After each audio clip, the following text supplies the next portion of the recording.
Oke, rekan-rekan sekalian, terima kasih. Hari ini kita akan belajar mengenai managing customer.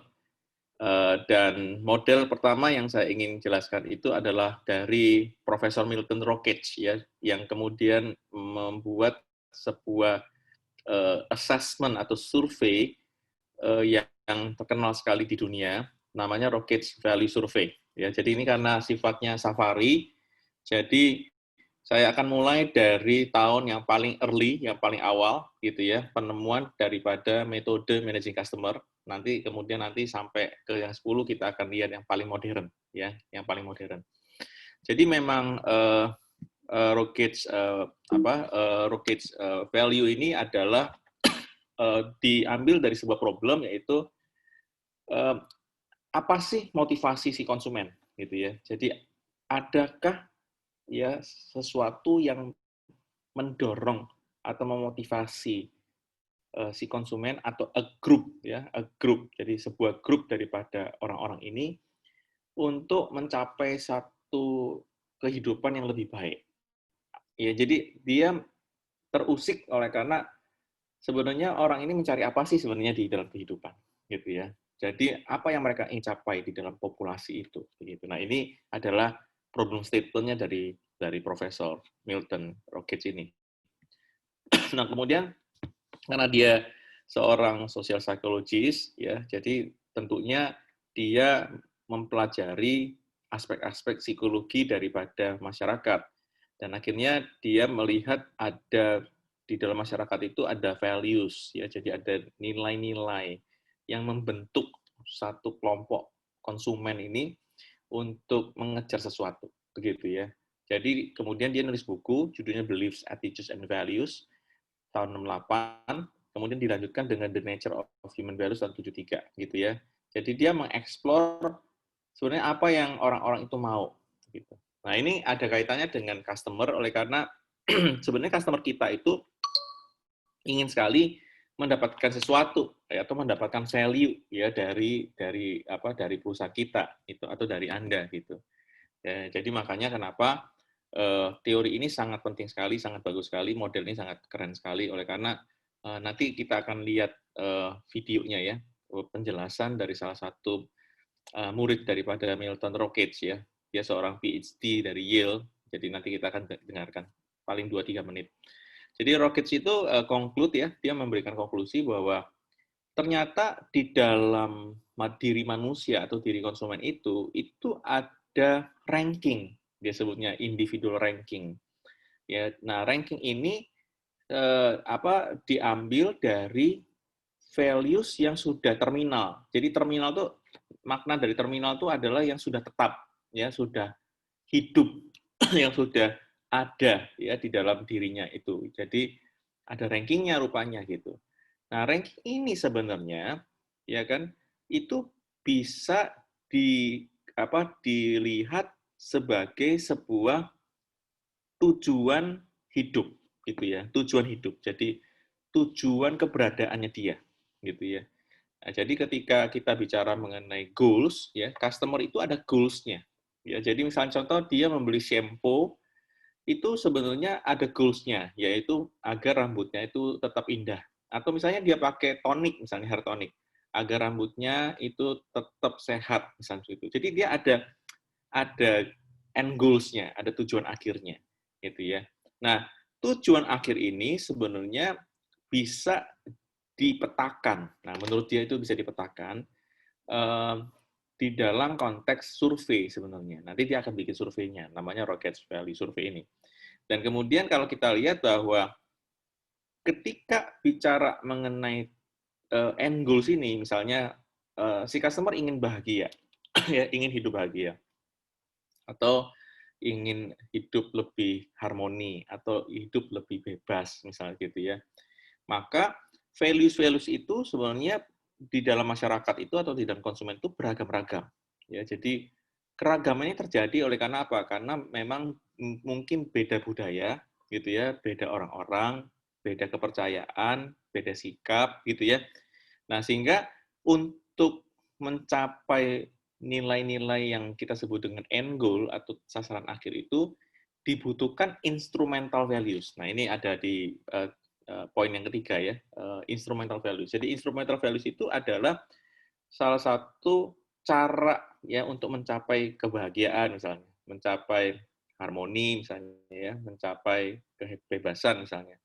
Ya, jadi misalnya contoh untuk menjadi lebih happy, lebih bahagia, si customer ini menggunakan instrumental misalnya love ya, dengan kasih sayang. Jadi kasih sayang itu rupanya bisa dipakai untuk mencapai kebahagiaan, misalnya gitu.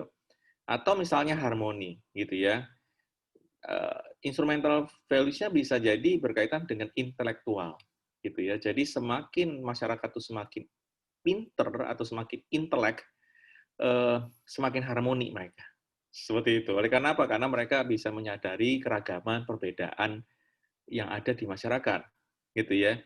Jadi makanya mengapa ini model ini sangat terkenal sekali sampai hari ini turunannya banyak banget sudah ya. Jadi Profesor Milton Rockets ini pionir di bidang customer management sebenarnya.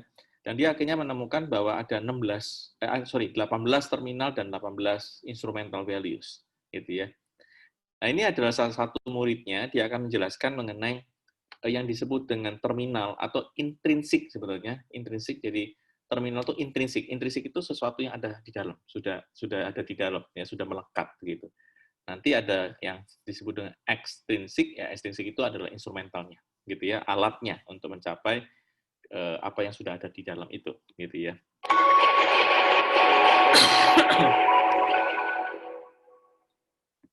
Hi, I'm Kelly Schiffman. I'm a PhD student at Yale University, and today I want to talk about instrumental and intrinsic value. So philosophers like to distinguish between two ways in which something can have value or worth.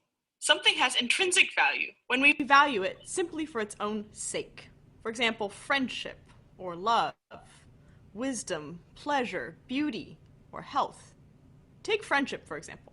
Now, it's true that friendship is in part valuable because of other things it brings about. People with established friendships tend, for example, to live longer and be happier. But we don't value friendship merely because it has these good results. We think friendship is important or valuable in and of itself, independently of any good results it brings about. We therefore think that friendship is intrinsically valuable.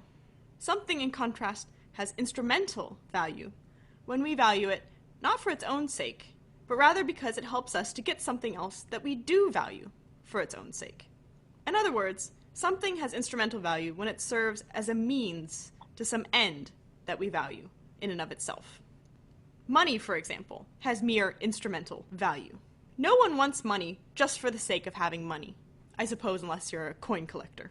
Rather, people want money because money lets you buy certain things that you do value for their own sake. For example, you can use money to buy vitamins or medicine that contribute to your health, where health is an intrinsic good. Now, it's important to note that many things have both instrumental and intrinsic value. As we've noted already, friendship is such a case. So too is health. Health is good in and of itself, but it also lets you attain or achieve many other things. It's therefore also an instrumental good. Now, it's important to distinguish between instrumental and intrinsic value because it helps you live better. Many people spend their lives pursuing, for example, money, thinking that somehow it's intrinsically valuable, it's good in and of itself, when really, if they reflected, they'd see that no, it's just good because it helps you get other things. And then you could reprioritize accordingly. So this distinction between instrumental and intrinsic value is not only philosophically interesting, but practically important. Oke, jadi dalam penjelasan ini dijelaskan bahwa ada intrinsic value. Ya, intrinsic value itu adalah sesuatu yang sifatnya itu adalah sesuatu yang sifatnya itu memang ada di dalam kita. Jadi tujuan kita sebenarnya. Kita itu pengen bahagia, kita itu pengen sehat, kita itu pengen punya persahabatan, gitu ya. Nah, tetapi untuk mencapai satu persahabatan itu kita bisa menggunakan instrumental, gitu ya. Jadi instrumentalnya itu misalnya adalah kita misalnya mempunyai uang, misalnya gitu ya. Jadi uang itu kita bisa akhirnya bisa berkumpul dengan rekan-rekan kita, gitu ya. yang jauh misalnya, dan kemudian kita punya persahabatan itu. Atau kita ingin sehat gitu ya, maka kita cari uang untuk kemudian beli vitamin, kemudian vitamin itu kontribusi kepada kesehatan. Jadi menurut Profesor Milton ini, dia mengatakan bahwa setiap value itu sebenarnya ada rankingnya. Jadi maksudnya gini, kalau ibu-ibu sekalian ya gitu ya, ingin ingin eh, melihat ya di dalam hidup itu ada ranking nggak ya gitu, misalnya gini, kalau coba diurutin gitu misalnya, mana yang terpenting gitu ya, kesehatan, keluarga, persahabatan gitu ya, Tuhan misalnya begitu ya, atau misalnya uang misalnya gitu loh.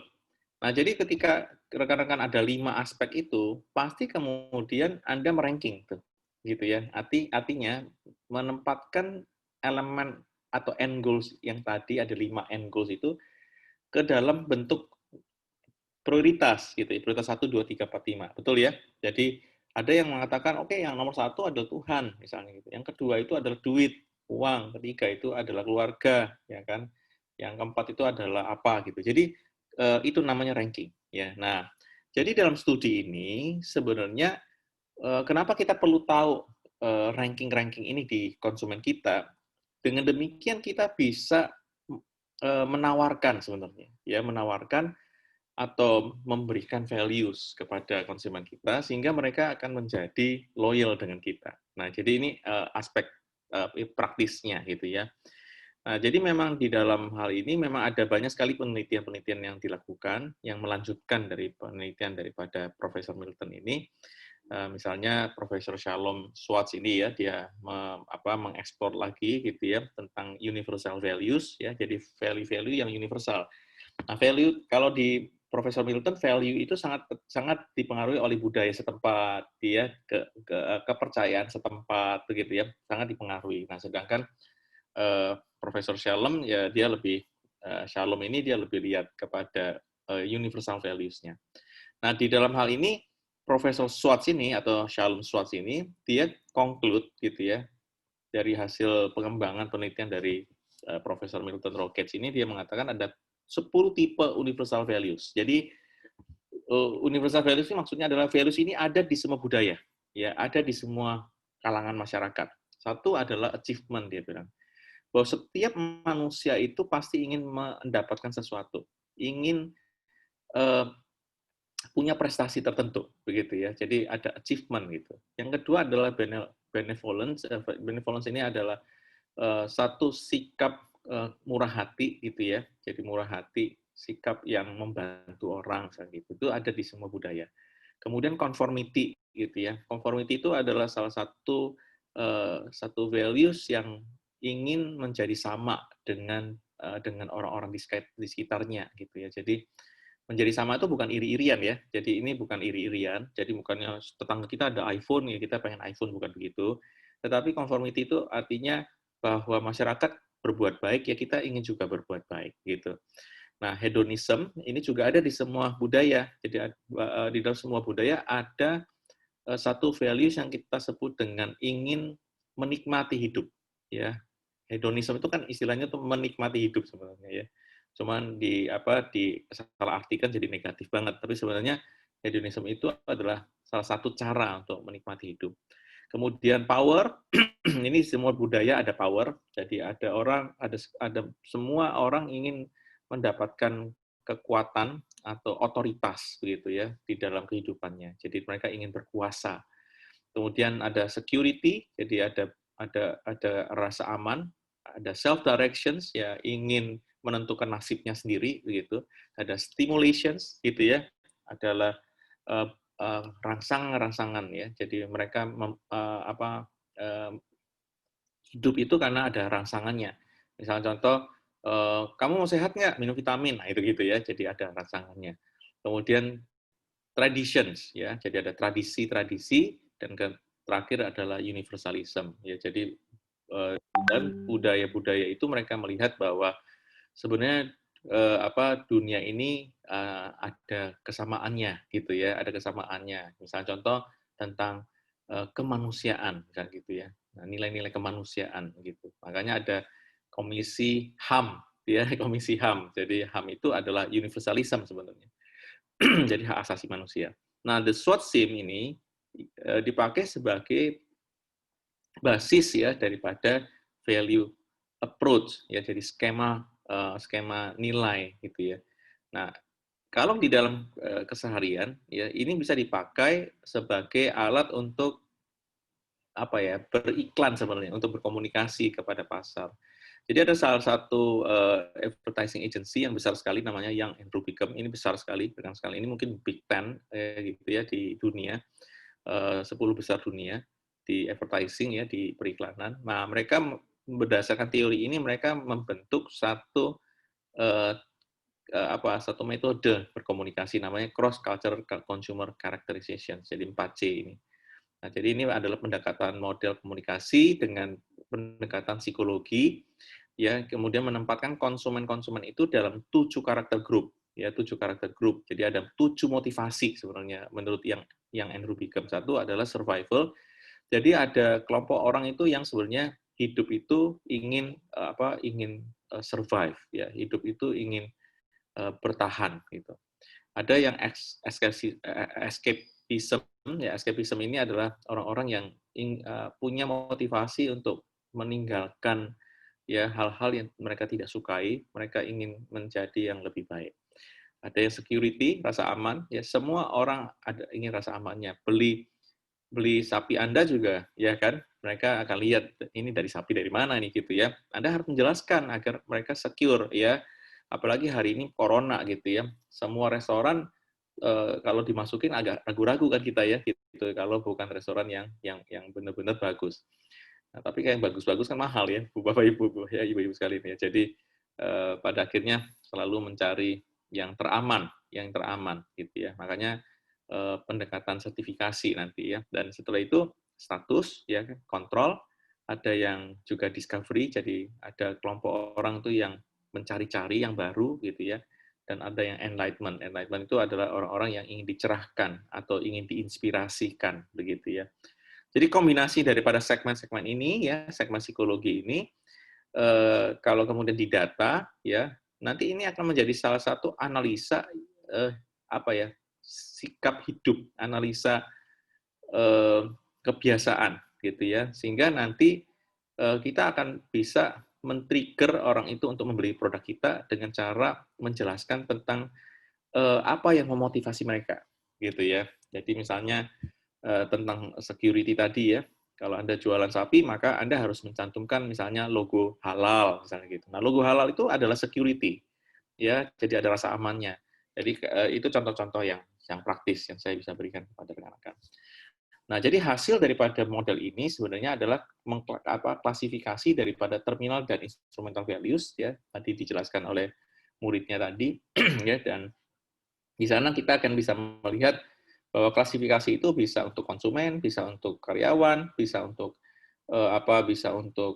pelanggan kita, bisa untuk prospek kita, gitu ya, untuk pemegang saham, ya kan, untuk orang-orang yang di sekitar kita.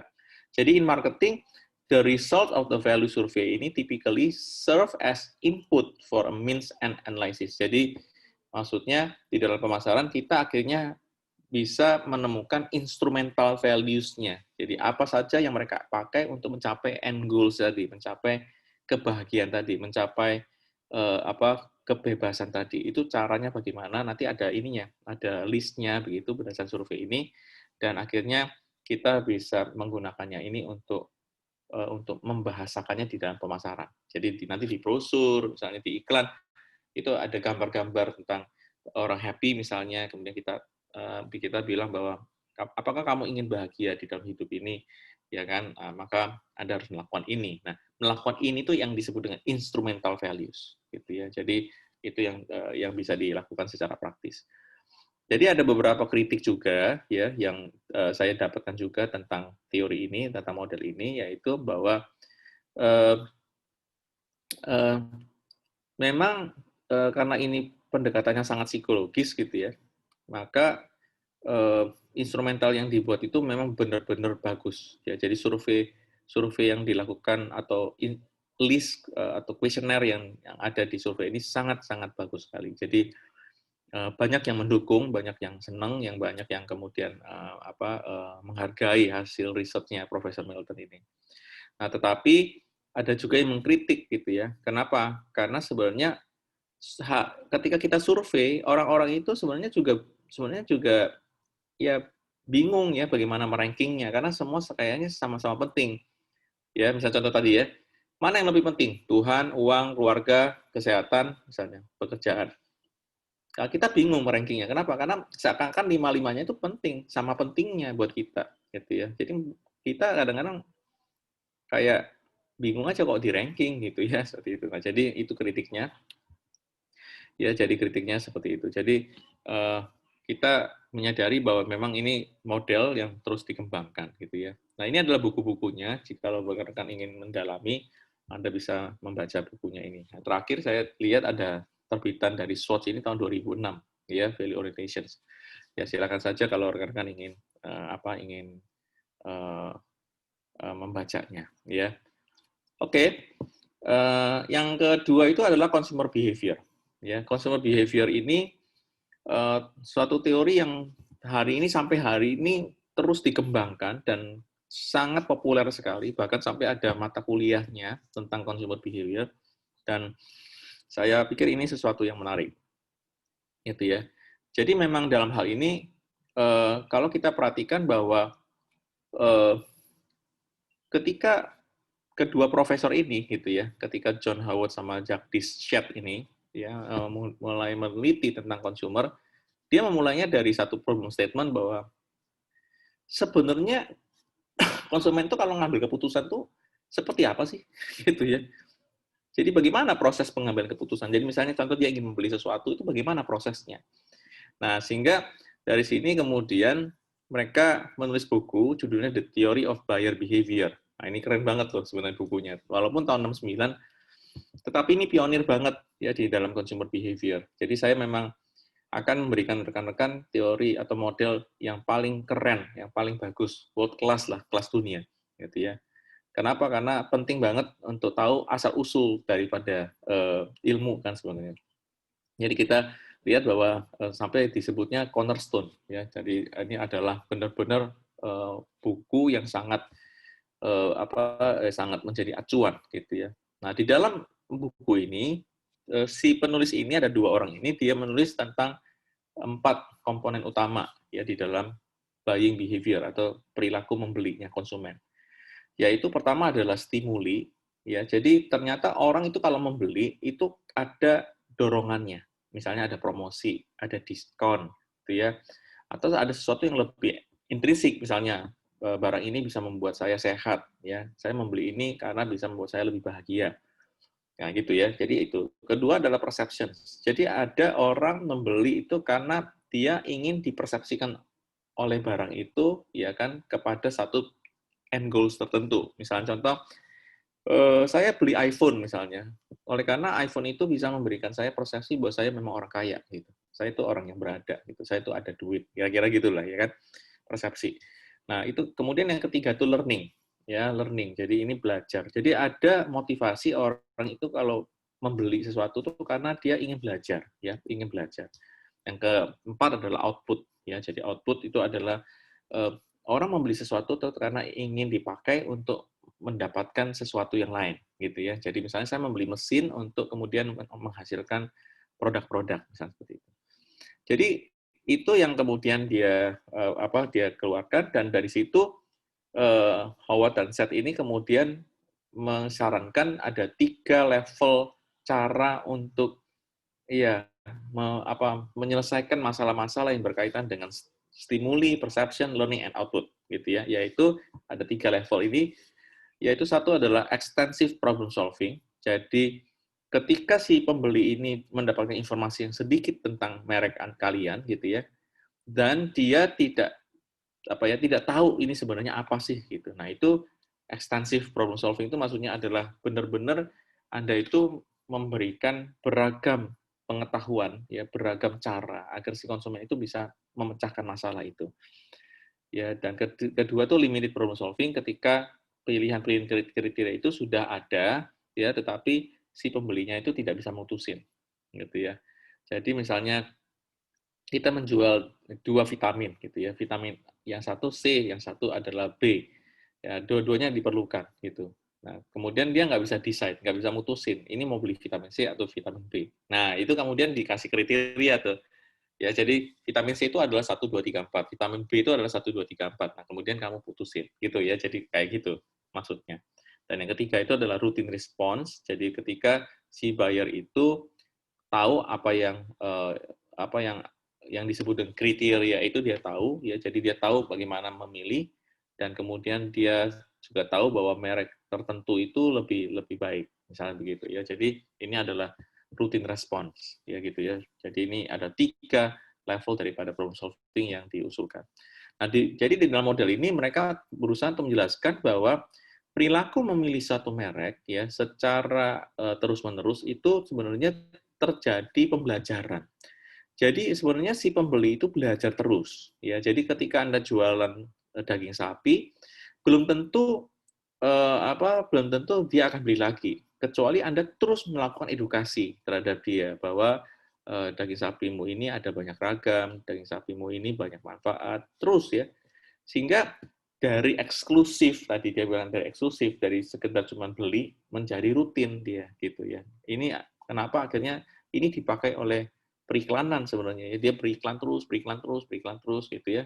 Sebenarnya adalah untuk membuat pembeli itu pindah dari sekedar cuma makan menjadi rutin makan gitu ya, seperti itu. Jadi kayak gitu. Nah, ini ada videonya, saya coba kasih lihat rekan-rekan semua.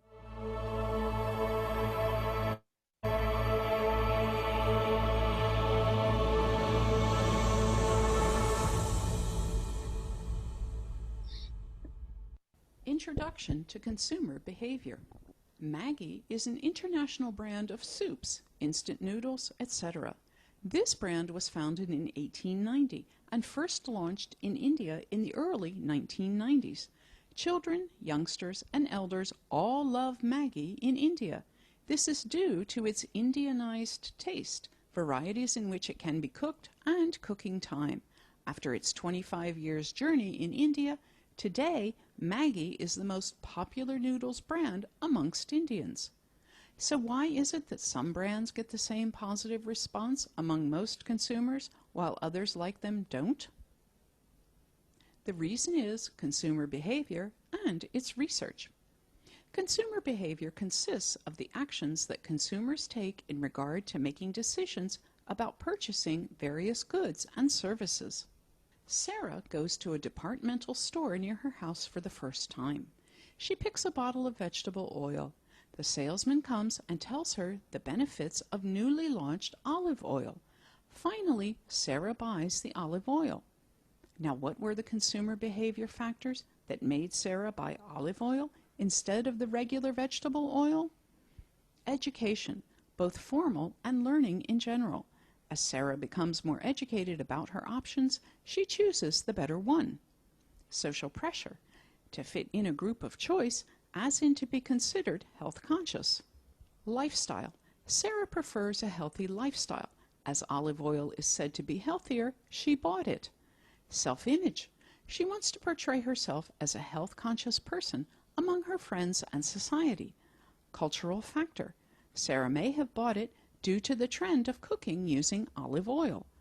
Personal choice, her consumer behavior has made her more aware and a better consumer. The competition is increasing in market. Now the vegetable oil brands need to study the consumer behavior. Without studying consumer behavior, they cannot predict their future business.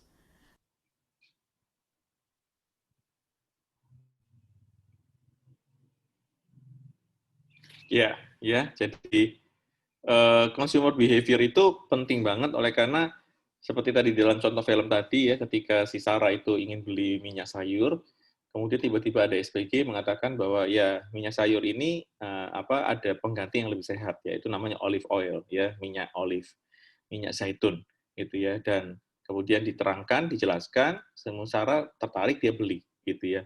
Jadi menurut penelitian yang membeli olive oil itu bukan karena pengaruh SPG, Tetapi karena pengaruh daripada edukasi, jadi si SPG-nya memberikan edukasi, iklan memberikan edukasi, brosur memberikan edukasi, digital marketingnya memberikan edukasi gitu ya. Nah setelah itu kedua adalah mungkin ada tekanan dari kelompok-kelompok hidupnya yang sebenarnya kelompoknya ini hidup sehat. Jadi dia juga ingin dipersepsi sebagai hidup sehat gitu ya, orang hidup sehat. Mungkin juga ada tekanan daripada budaya, yaitu lagi ada tren ya, orang-orang menggunakan minyak zaitun ini sebagai minyak sayur misalnya. Jadi tekanan-tekanan ini sebenarnya itu ada di masyarakat dan itu yang menentukan si konsumen itu untuk membeli gitu ya. Nah, sehingga menurut penelitian ini dia mengatakan bahwa model ini bisa dipakai sebagai dashboard ya, sebagai dashboard untuk memproyeksikan kira-kira si konsumennya bereaksinya seperti apa sih terhadap produk dan jasa itu gitu ya. Jadi mereka bisa melakukan survei produk A dan produk B gitu ya, mana yang lebih disukai oleh si konsumen. Di titik mana mereka senang? Apakah karena tekanan masyarakat atau tekanan budaya atau tekanan kesehatan pribadi ya, pilihan-pilihan pribadi atau pilihan-pilihan kelompok atau tekanan kelompok misalnya. Jadi the stimuli or input dari variabel ini ya akan memberikan semacam informasi ya, tapi bentuknya masih informasi yang umum yang kita sebut dengan tanda-tanda gitu ya. Nah, jadi tanda-tanda. Jadi ada masalah dengan misalnya kualitas, harga, apakah berkaitan dengan pelayanan, apakah berkaitan dengan ketersediaan barang misalnya gitu ya. Yang mungkin signifikan buat kita, tetapi juga bisa jadi simbolik gitu ya, bukan sesuatu yang signifikan, tetapi ada di situ misalnya bahwa pembeli itu kalau membeli barang itu karena ada masalah dengan persepsi bahwa dia akan menjadi kelihatan lebih pintar misalnya. Nah, itu adalah simbolik. Ya, jadi secara hipotesis ya ada klasifikasinya, ada dua kelompok ya. Kelompok pertama adalah satu kita sebut dengan persepsi. Jadi perceptual construct ini adalah konstruksi daripada persepsi manusia gitu ya, yang merespons melalui berbagai variabel input begitu ya. Jadi variabel input ini akan nanti bergeraknya ke stimulus, ke atensi, ke persepsi begitu ya. Dan yang kedua itu adalah learning construct. Jadi konstruksi pembelajaran gitu ya. Jadi orang membeli itu karena dia sudah belajar. Orang itu bisa membeli karena dia mengerti apa bedanya gitu ya. Nah, jadi dua aspek ini saja rekan-rekan sekalian sebenarnya Anda bisa sudah membuat ya satu strategi pemasaran. Misalnya contoh, ada orang membeli daging itu misalnya ya karena dipersepsikan sehat misalnya. Nah itu perceptual construct namanya. Nah kita harus menjelaskan kenapa daging sapi ini sehat. Nah, jadi kita bisa menggunakan teori yang tadi yang pertama yaitu menggunakan instrumental values gitu ya. Jadi kita taruh di situ bahwa daging sapi itu sehat karena satu, dia mengandung banyak vitamin mineral. Kedua, ya kan dia ada vitamin ada zat besinya. Ketiga dan seterusnya. Jadi kayak gitu ya. Nah, jadi itu adalah persepsi. Tetapi ada juga yang disebut dengan learning construct, yaitu konstruksi pembelajaran ketika kalian terus memberikan edukasi gitu ya. Makanya kenapa jangan henti-henti bikin program-program untuk mengedukasi masyarakat seperti itu, apakah melalui webinar, ataukah melalui event, ataukah melalui brosur, ataukah melalui digital marketing. Anda harus terus melakukannya gitu ya, dikomunikasikan terus agar masyarakat tuh makin lama makin pinter gitu ya di dalam memilih daging misalnya. Dan kemudian kalau kita perhatiin bahwa ada 5 output variables yang akan muncul di dalam konsep ini yang sudah terkenal sekali, itu namanya AIDA gitu ya. Jadi AIDA. AIDA ini sebenarnya konsepnya itu adalah attention, interest, desire, actions gitu ya. Jadi kalau dipakai bahasanya kedua profesor ini dia sebutnya attention, brand comprehension, attitude, intention, purchase gitu ya.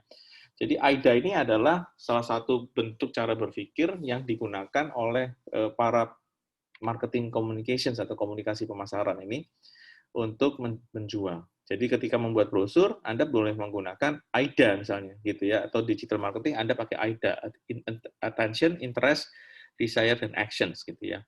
Nah, kemudian dari situ kemudian muncul banyak teori-teori baru, gitu ya. Jadi Martin Fishburne, ya kan, dan Isaac Agents ini dia bikin behavior intention. Kemudian ada lagi macam-macam ya. Di sini saya sebutkan salah satu saja. Salah satu pengembangannya gitu. Nah, hasilnya adalah model ini secara komprehensif ya bisa kita gunakan untuk identifikasi proses pembelian yang kompleks yang ada di dalam konsumen atau di dalam kelompok konsumen. Jadi kita nanti bisa membantu mempercepatnya, gitu ya, mempercepatnya. Jadi ketika dia memutuskan untuk membeli, oleh karena kita sudah tahu bahwa yang mereka butuhkan itu adalah persepsi misalnya. Ya, kita kasih dia banyak persepsi, gitu ya. Dan ya kalau persepsi itu kalau di marketing itu namanya image ya, Bapak Ibu sekalian, image ya. Jadi image gitu. Nah, comments-nya adalah kalau kita lihat bahwa memang ada aspek-aspek yang kita sebut dengan variabel-variabel yang berubah-berubah sebenarnya di masyarakat gitu ya. Jadi kelemahannya itu adalah memang karena masyarakat itu berubah gitu ya, sehingga sangat sulit sekali untuk membuat satu instrumen yang pas gitu. Jadi ini perlu dilakukan test and test begitulah. Jadi test and retest begitu, sehingga ditemukan satu kelompok yang homogen sebenarnya. Nah, sejak Howard dan Chet mempublikasikan teori ini tahun 69 gitu ya, banyak sekali riset-riset yang muncul di cabang psikologi, sosiologi, economics, marketing gitu ya, yang kemudian akhirnya memunculkan textbook tentang consumer behavior gitu ya. Jadi 2012 Profesor Solomon buat consumer behavior, Schiffman and Canuck juga buat, Hoyer, McCanis, Peters misalnya, Cardes, itu wah semua banyak yang nulis buku. Jadi bahkan kalau Anda lihat di Amazon misalnya ya, kalau Anda mau beli buku gitu ya, ketik customer behavior, wah banyak banget yang nulis gitu loh. Ya, jadi ini memang profesor yang pintar sekali ini mereka.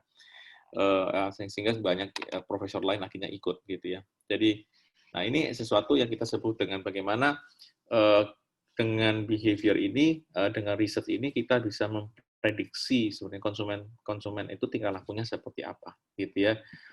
Ini literaturnya ya, jadi silakan bagi rekan-rekan yang ingin mendalami gitu ya. Jadi ada beberapa literatur yang saya kumpulkan yang cukup menarik. Sebenarnya banyak sekali literaturnya ya, tapi saya pilih 3 saja.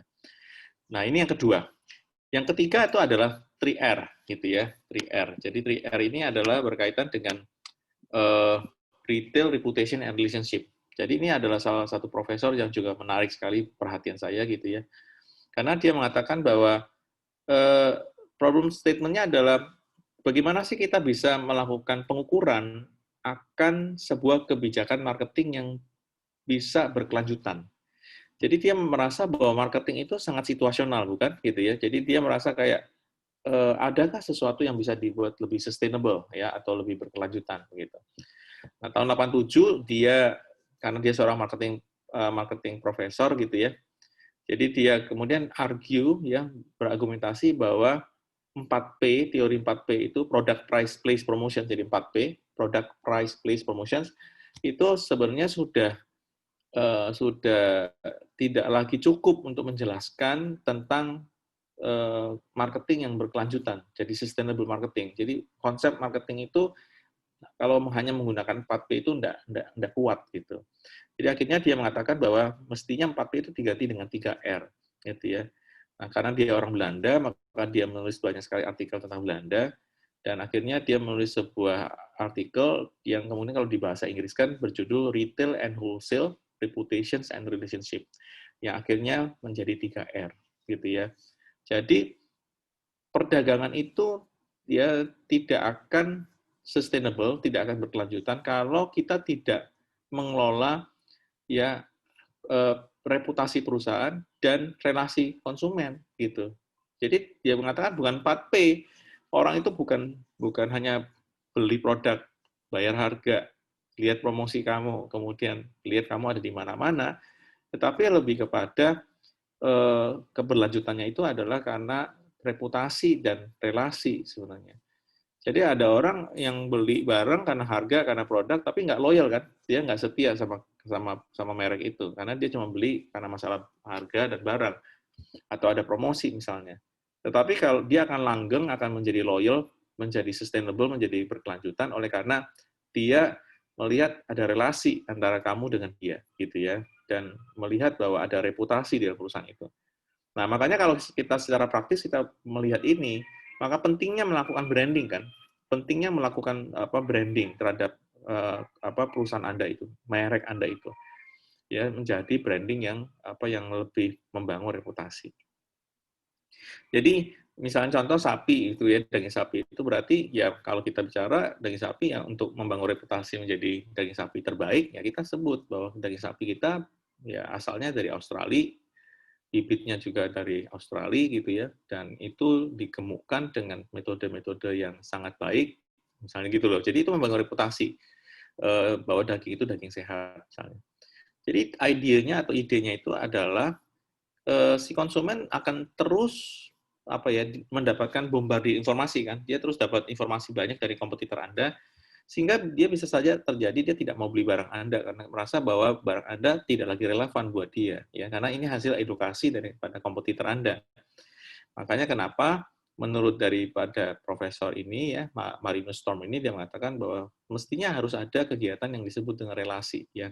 Nah ini nanti cikal bakalnya nanti muncul ada istilah CRM tuh, Customer Relationship Management.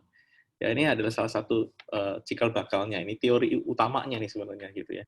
Jadi ketika kompetisi itu berkembang terus di dalam pasar gitu ya, konsumen itu mudah sekali untuk switch, mudah sekali untuk pindah-pindah. Nah, makanya kenapa kita perlu reputasi, kita perlu membangun relasi begitu.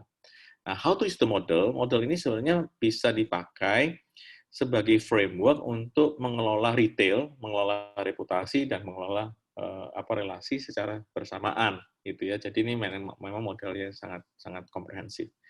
Nah, sebagai retail dan sebagai grosir gitu ya, teori-teori ini sebenarnya sangat bisa dipakai untuk misalnya fokus kepada transaksi yang berkaitan dengan the right product, jadi produk-produk yang tepat gitu ya, atau misalnya harga yang tepat, atau misalnya tempat-tempat distribusi yang tepat, atau promosi-promosi yang tepat. Jadi sebenarnya teori ini bisa mendukung 4P sebenarnya gitu ya.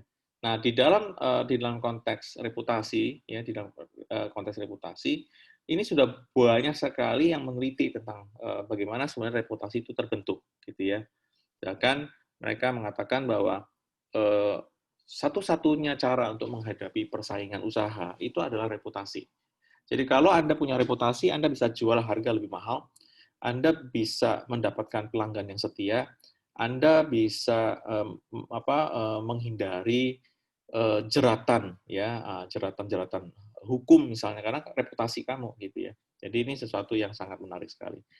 Nah, jadi sebagai dasar CRM gitu ya, teori-teori ini dikembangkan gitu ya, sehingga ujungnya itu adalah kesetiaan pelanggan dan kepuasan pelanggan. Nah, nanti di tahap-tahap berikutnya saya akan jelaskan mengenai konsep-konsep ini gitu ya. Jadi ketika kita bicara pada hasilnya itu ya bicara tentang kepuasan pelanggan sebenarnya dan kesetiaan pelanggan, loyalty dan satisfaction gitu ya. Jadi kalau kita bicara nanti ke dalam konteks ini maka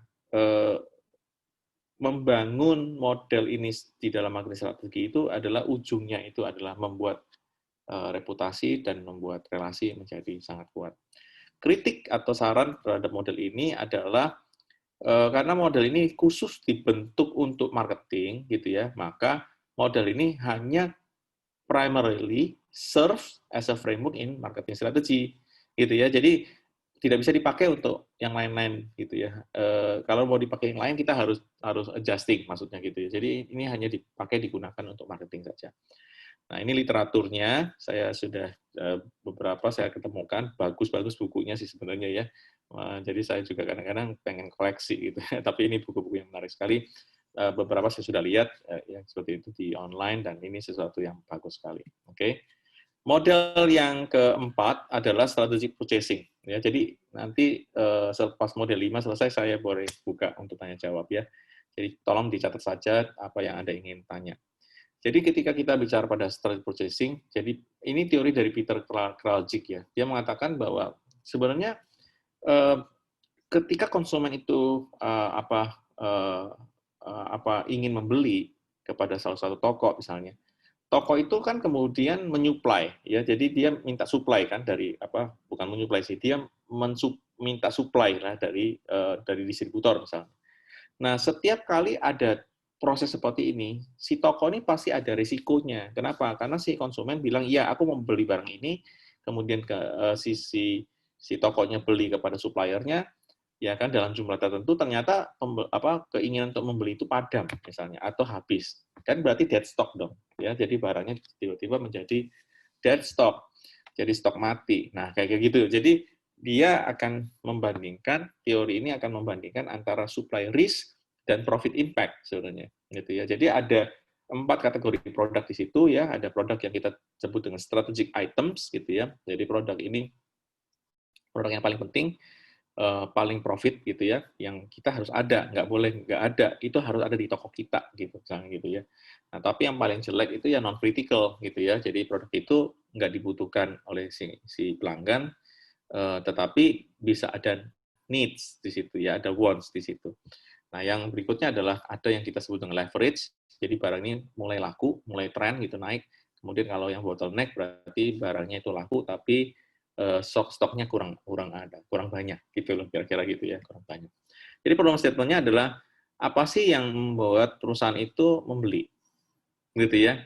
Apa-apa saja sih yang membuat mereka ingin membeli. Jadi ini konsep B2B sebenarnya, customer-nya jadi business to business ya. Jadi pada waktu itu September 83 Twitter ini publish ya kan di Harvard Business Review sebuah artikel yang kemudian mengatakan bahwa sebenarnya fungsi daripada purchasing itu ya tidak lagi dianggap sebagai sesuatu yang sifatnya tactical tetapi strategik. Karena perusahaan-perusahaan membeli barang dengan perusahaan lain itu sebenarnya digunakan sebagai barang-barang produksi. Makanya kenapa dia mengatakan bahwa kita harus menganalisa ya kan impact ya daripada barang-barang yang kita sebut dengan modal untuk produksi ini gitu ya. Impact-nya ke value chain itu apa? Impact-nya itu ke jalur distribusi itu seperti apa gitu ya. Jadi misalnya gini. Orang kalau kita lihat misalnya yang lagi berkembang hari ini kan ada pengiriman barang ya Pak, Bapak Ibu ya. Jadi Tiki, JNE misalnya atau POS seperti itu ya. Itu adalah lagi growing. Nah, tapi kalau kita perhatikan bahwa ketika mereka lagi growing itu mereka membeli itu sangat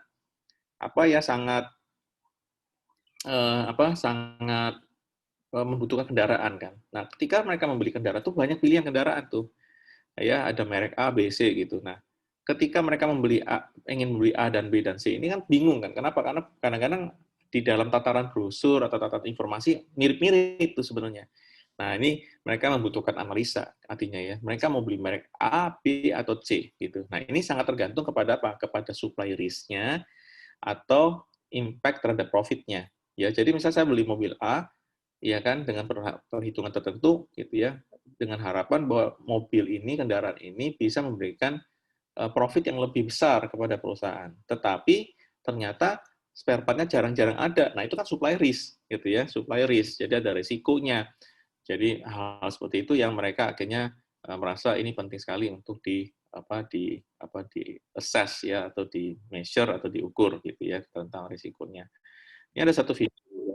In this second video, we will develop Peter Kralich's portfolio analysis model, a brief reminder of the basic model.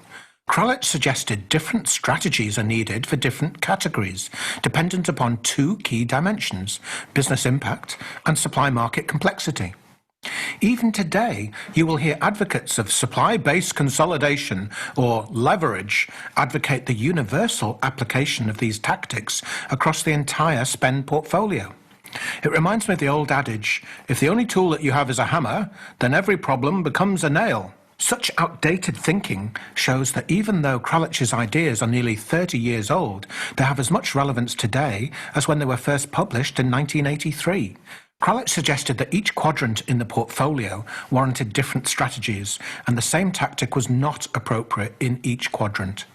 Kralich also proposed that understanding the balance of power between the buyer and the supplier was important to determine whether the buyer's strategy was to maintain the current situation or to change the status quo.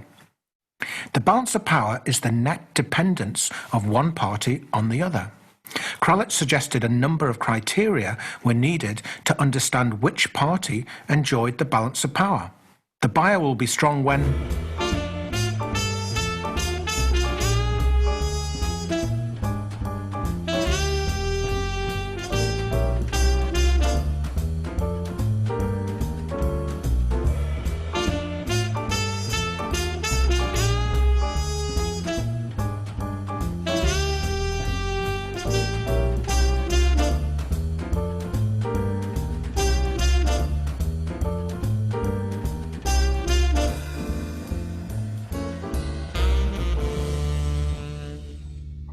The supplier will be strong when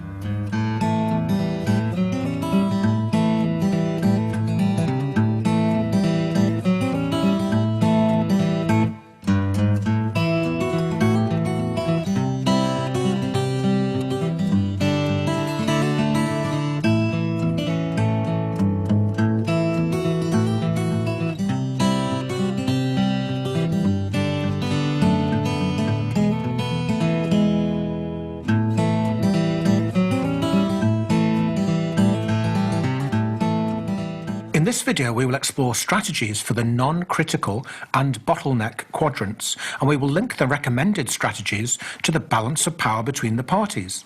So let's start with the non-critical quadrant. I used to have a team member called Phil, and Phil bought print. Phil would get 3 quotes for each job and negotiate hard to get the best terms possible. The problem with Phil's approach was that while print can be a buyer's market with low switching costs and multiple suppliers, Phil spent a lot of time focusing on one variable, price. As there are likely to be hundreds, if not thousands, of non-critical transactions, the real opportunity was in managing the volume of print jobs efficiently, rather than trying to get the best deal on every single job. So for non-critical categories, the recommended approach is simplification, reducing the indirect transactional costs. I dealt with one organisation that raised more than 50,000 orders a year where the order value was less than $100. Can you imagine that? Most people calculate the cost of raising and paying a purchase order at around $100, depending on how the transaction is managed. So if Phil got a 10% discount off a $100 order, he would save $10. But if the transaction was managed more efficiently, we might be able to cut the transaction costs in half. This is why procurement cards and online e-procurement systems are so popular. This strategy works well whoever has the balance of power, but might be the only option if the supplier enjoys the balance of power. So strategy number 1 for print is simplify and improve efficiency. Strategy number 2 is to change the positioning of the category by moving it to another quadrant, leverage. This could be done by aggregating the print orders. Instead of Phil awarding every single job to a different printer after getting 3 quotes, he could have issued an RFP for a shopping basket of print jobs and awarded a contract for all print jobs to the bidder who offered the best value solution overall. The award of a period agreement for print would have freed up Phil's time to focus upon the other categories where he could make a greater impact on the spend portfolio. And of course, this strategy changes the balance of power in favour of the buyer, allowing the buyer to harvest more value from the market. Let's move on to talk about the bottleneck quadrant. The categories in this quadrant often represent a significant risk to the buying organisation, and it's common for the balance of power to favour the supplier. For example, we may buy spare parts for a key machine. How many sources do we have? 1. What are the implications of non-performance? High. Who has the balance of power? The supplier. In this case, strategy 3 is to accept dependence upon the supplier and seek to mitigate the risk through negotiating a contract or holding stock of spare parts or perhaps developing a contingency plan. However, when we have weak bargaining power, we are unlikely to be able to transfer much risk to the supplier through a contract, so a longer-term strategy might be to broaden the specifications of the product or to search for new suppliers. Strategy 4 might be to change the positioning of the category by moving it to another quadrant, in this case, non-critical. We would have to explore the use of generic spare parts or find other sources of supply in order to reduce our risk. In reality, the opposite is more often the case. What should be a non-critical category ends up being a bottleneck category because of specifications that create a de facto monopoly. Okay, that's it for non-critical and bottleneck categories. Let's explore leverage and strategic categories in the final video and make sure that we acknowledge our debt to Peter Kralich, a man who encouraged us to think about what we are doing and why. Iya, ya. Jadi saya akan kasih lihat video pertama, ada video kedua sebenarnya. Tetapi yang menarik adalah dari Kralich ini dia mengatakan bahwa perimbangan kekuatan. Ya, misalnya contoh kalau Anda menyuplai sesuatu kepada produk Anda kepada perusahaan lain ini akan melihat Anda itu sebagai risiko, gitu ya. Ada risiko bahwa kamu itu adalah satu-satunya supplier, sehingga bisa mendikte harga, bisa mendikte pembelian. tetapi ada konsep yang disebut dengan transfer risk. Jadi akhirnya risiko itu ditransfer, tidak lagi di tangan supplier risikonya, tetapi risikonya ditransfer ke dalam kontrak, maksudnya gitu ya. Jadi ketika kontrak itu dibuat, maka risikonya jadi hilang oleh karena apa? Karena ada komitmen sudah ada komitmen. Jadi saya bisa tenang karena saya bisa mendapatkan supply barang dari kamu kalau memang kamu adalah satu-satunya supplier itu, begitu ya. Nah, tetapi dalam hal ini ketika kita bicara konteks kepada bargaining position ya, posisi di dalam mendegosiasikan ini, setiap pembeli dan penjual ada posisinya masing-masing gitu ya. Makanya kenapa dia mengatakan bahwa barang-barang yang sangat strategis bagi kita itu haruslah diatur dengan cara apa? Dengan cara misalnya membuat investasi jangka panjang terhadap relasi supplier itu gitu ya. Kemudian kita harus terus melihat risikonya. Jadi harus dibuat risk manajemennya gitu. Tapi kalau yang leverage itu ya berarti dia berkaitan dengan barang-barang yang sebenarnya barang-barang itu yang sebenarnya pada umumnya itu banyak banget suppliernya, tetapi bisa memberikan profit yang banyak gitu ya. Jadi misalnya barang-barang substitusi gitu ya, barang-barang substitusi itu banyak banget bukan? Jadi misalnya merek ban aja ada macam-macam tuh, ada yang A, B, C, D misalnya. Nah itu substitusi ini sebenarnya bisa memungkinkan kita untuk mendapatkan profit yang lebih bagus dengan resiko supply yang lebih rendah karena kita bisa beli dengan A, bisa beli dengan B, bisa beli dengan C dan seterusnya. Kalau bottleneck itu berarti bahwa si customer itu merasa bahwa kategori ya daripada barang-barang ini sebenarnya cukup ada, cukup banyak dan bisa digaranti gitu ya. Nah, tetapi permasalahannya adalah yang punya barang ini tuh sedikit gitu ya, bukannya satu tapi sedikit, artinya ada beberapa. Tetapi profitnya rendah sekali, gitu ya. Profitnya rendah sekali. Jadi ini bottleneck. Ya makanya dia mengatakan kita harus bikin strategi jangka panjang juga untuk bottleneck. Dan yang keempat adalah non-critical. Jadi ini adalah barang-barang yang sebenarnya tidak terlalu critical untuk kita, profit juga kurang, ya kan, supply-nya juga banyak sekali di mana-mana. Jadi kita tidak perlu tidak perlu mengerjakan ini terlalu serius.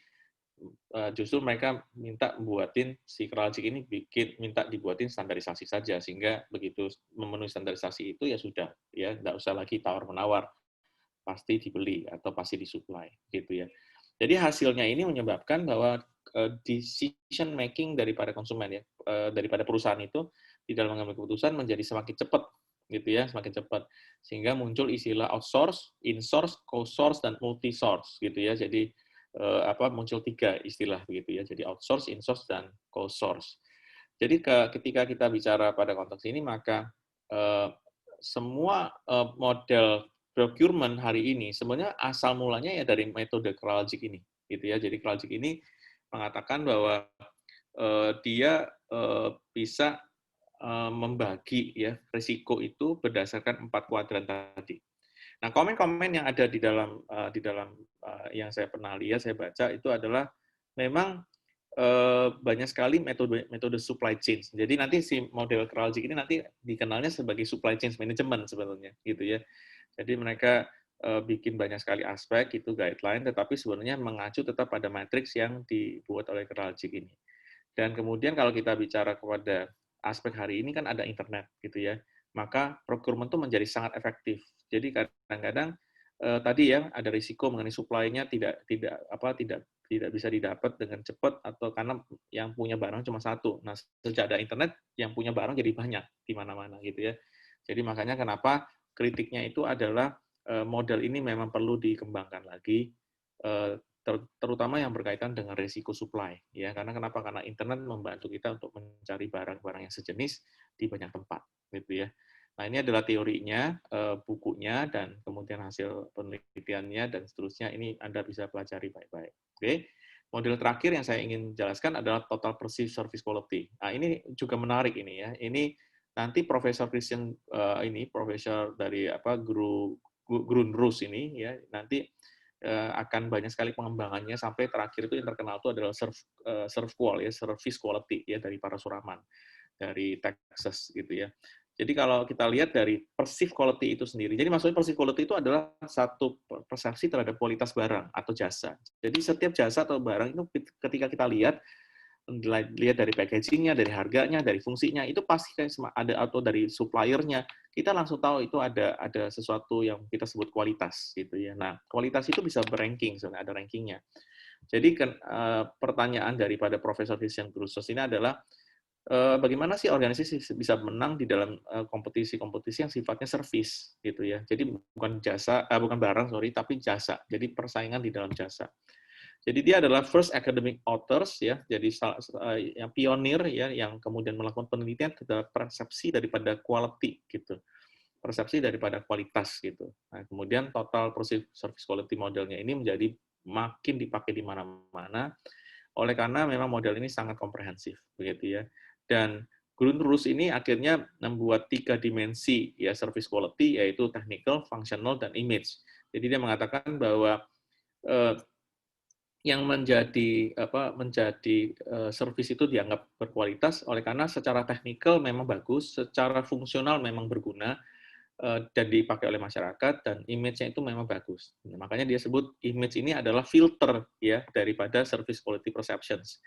Jadi kenapa akhirnya untuk mencapai suatu persepsi kualitas yang bagus diperlukan experience ya, diperlukan pengalaman yang berbasis image gitu ya. Jadi berbasis image. Jadi makanya kenapa rekan-rekan sekalian kalau Anda bikin event, bikin komunikasi, jangan kelihatan image-nya itu jelek ya, atau seadanya atau abal-abal.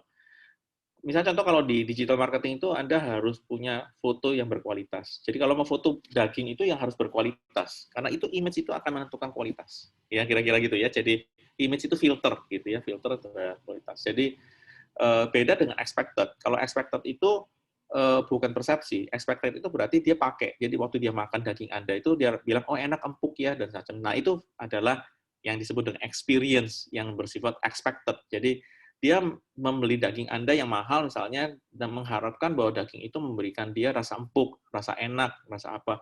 Dan ketika dia makan benar empuk dan enak. Nah makanya matching, gitu ya, ekspektasinya tuh matching ya. Jadi itu yang terjadi. Ini ada interview daripada profesor ini, tapi saya skip dulu ya karena ini sangat interview banget begitu. Tapi nanti saya akan saya berikan saja.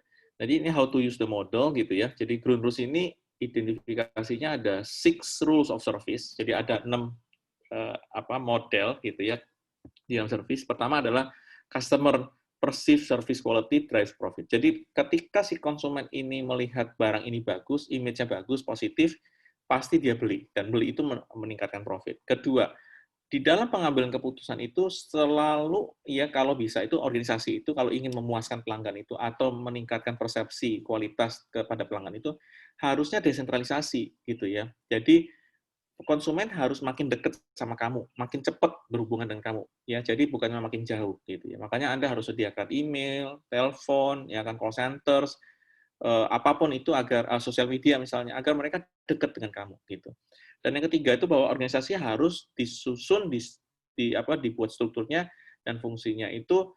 Tujuan satu-satunya itu adalah untuk memobilisasi peranan daripada frontline, sebenarnya gitu ya. Jadi frontline-nya yang harus dibuat bagus. Jadi justru orang-orang Anda yang di lapangan itu tuh yang harus dibuat bagus, ya dibuat lebih berkualitas, persepsinya lebih bagus, sehingga orang kalau berhadapan dengan kalian melalui frontline ini kelihatan banget sebagai persepsi yang bagus gitu ya. Nah, kemudian yang keempat, manajer supervisor harus fokus ya kepada karyawan, ya mendorong karyawan, memotivasi karyawan agar mereka mau melayani pelanggan dengan baik, agar tercipta persepsi dan ekspektasi yang baik.